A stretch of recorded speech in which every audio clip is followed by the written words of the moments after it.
हम सब आबिद जान आ चुके हैं।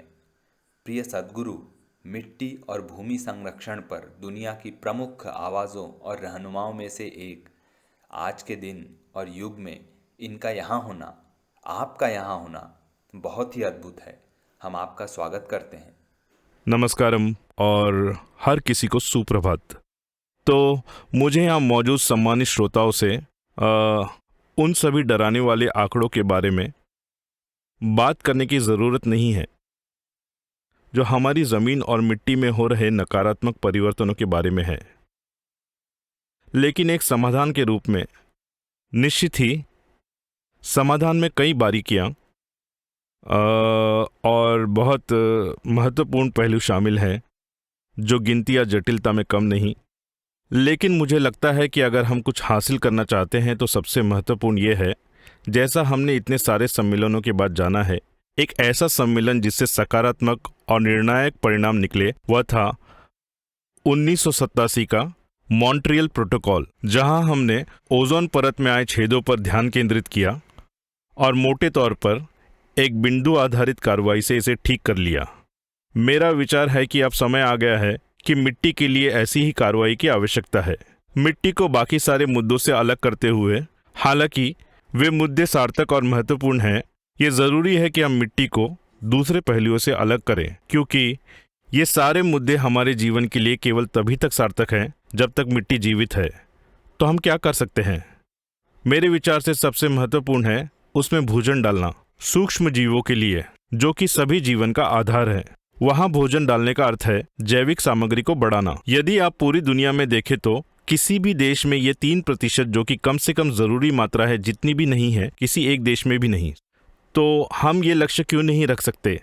बाकी सभी दूसरे मुद्दे भी हैं, हम उन पर ध्यान देना जारी रख सकते हैं, पर सबसे जरूरी है कि एक पीढ़ी के तौर पर हम अपनी भविष्य की पीढ़ियों के लिए मिट्टी को जीवित रखें। हर देश के लिए कम से कम 3% का औसत कायम करना और किसानों के लिए यह हासिल करने के लिए एक प्रोत्साहन प्रक्रिया कायम करना। ये प्रोत्साहन इतने आकर्षक हो कि किसान उसे हासिल करना चाहे, और जब वे इसे प्राप्त कर ले तो फिर इंडस्ट्रीज और बिजनेस साथ मिलकर उन्हें कार्बन क्रेडिट की सुविधा दें।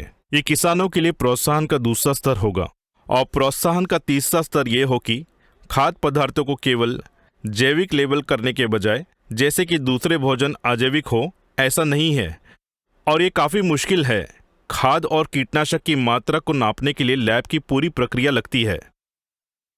किसी भी उपज में, चाहे वो फल हो या सब्जी, तो मिट्टी में जैविक तत्वों का नापना आसान है, जो थोड़ी सी विशेषज्ञ देखरेख में किसान खेतों में कर सकते हैं। ये किया जा सकता है। तो हम 3% जैविक तत्व ला सकते हैं। जो उपज 3% जैविक तत्व तक पहुंच चुकी हो, वो फल और सब्जियां और अनाज, उन्हें बाजार में एक अलग जगह मिलनी चाहिए।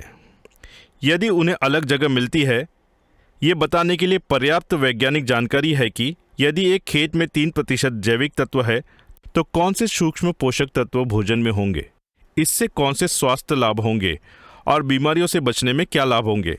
मैं चाहता हूं कि हम सब इसके लिए प्रयास करें। इस प्रकार की जटिल समस्या और जटिल समाधान वाले मुद्दों में समाधान लागू करना एक बड़ी चुनौती बन जाता है, क्योंकि यहाँ लागू करने के लिए प्रक्रिया खेतों पर होनी है और खेत वैज्ञानिक नहीं संभालते, खेत किसान संभालते हैं।